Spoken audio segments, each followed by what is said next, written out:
Hello, welcome back to another video in Vedic Astrology. In this video I am going to go to the basics of astrology, the topic that I am going to discuss with you today. I have done this, but the complaint was that the voice was not loud enough, and I have used another method using the Photoshop, and this time I am going to do it on the whiteboard. The topic is how to know the lords of houses the easy way, so you don't have to refer to books each time you see a horoscope. So is there an easy way to remember it? And that's what I'm going to discuss today.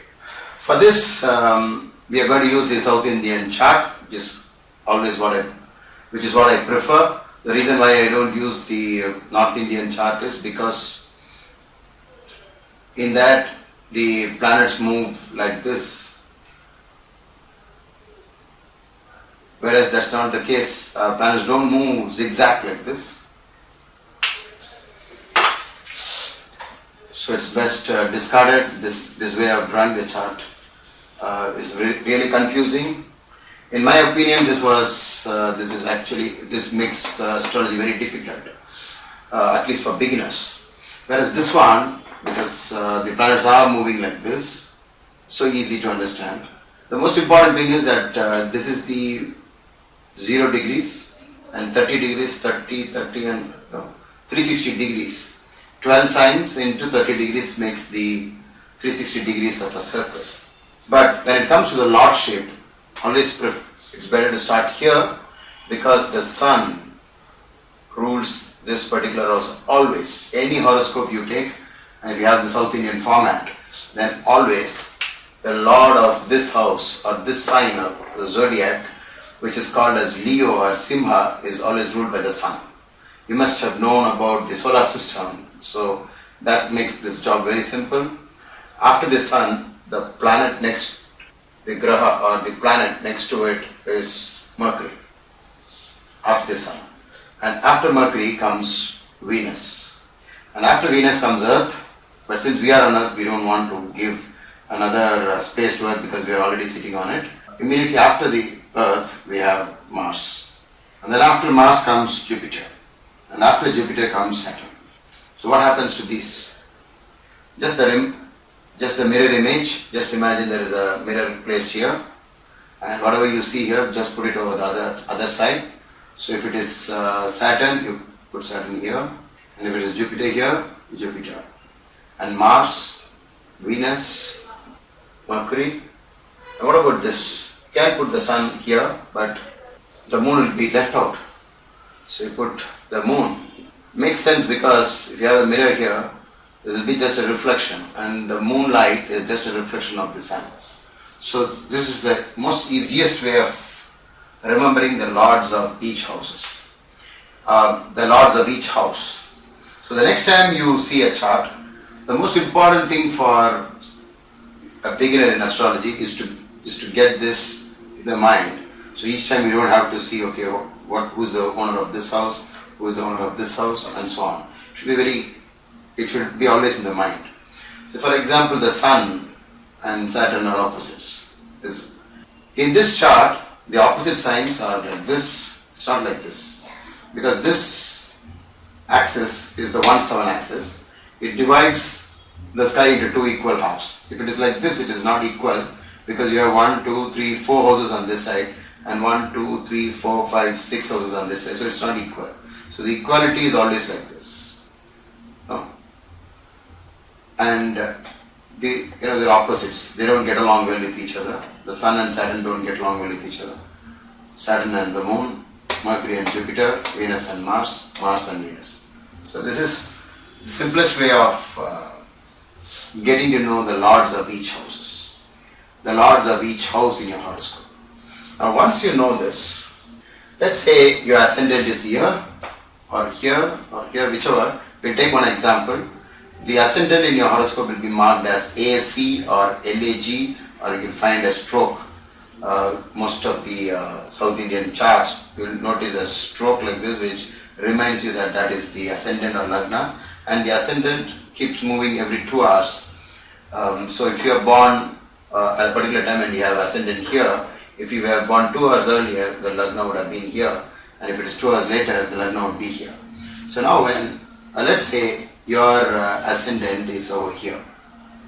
And if it is here, you'll have to number this as 1 and 2, 3, 4, 5, 6, 7, 8, 9, 10, 11 and 12.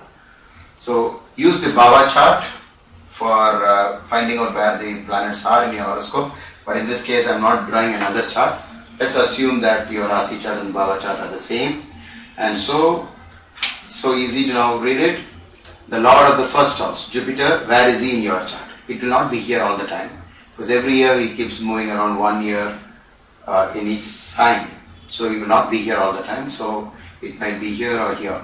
Let's say if in your Bhava chart Jupiter is here, then you'll have to say, my first Lord, the owner of my first house, is in the 4th house. So you'll have to read a text that tells you what are the implications or what is the result if your first Lord is in the 4th house.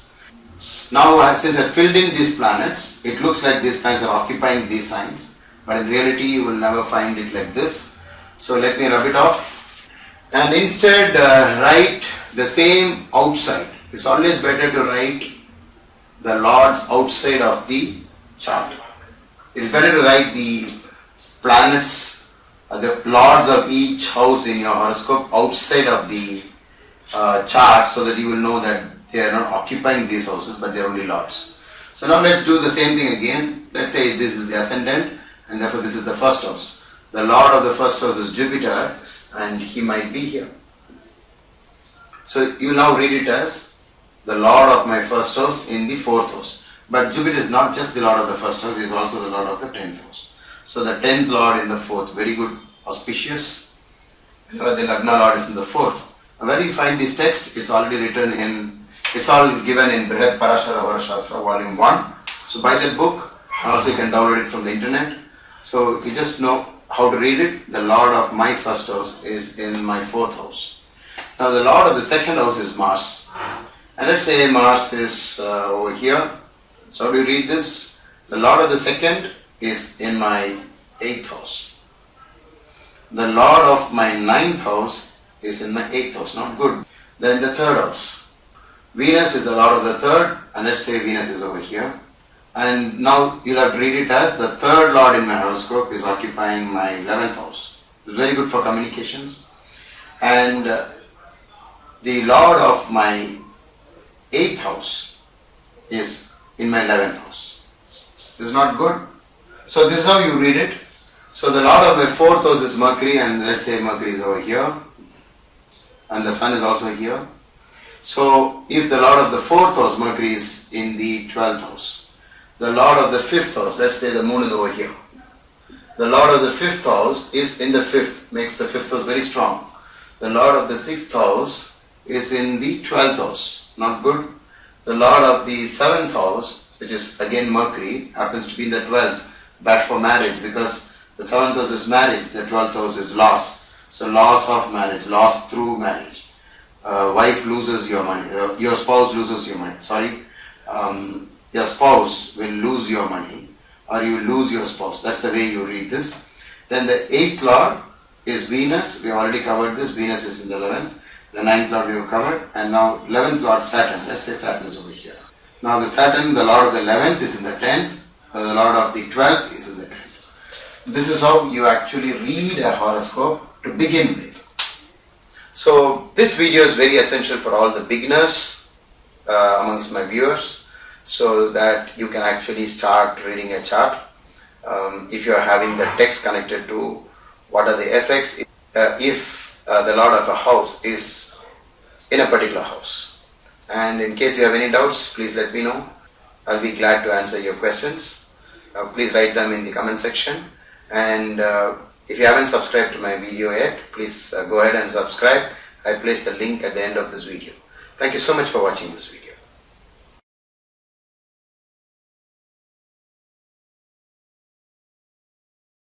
Today I am going to speak on when do you require to do a Mrityunjaya Homa. The reason for that is I have just been back after doing a Mrityunjaya Homa for myself.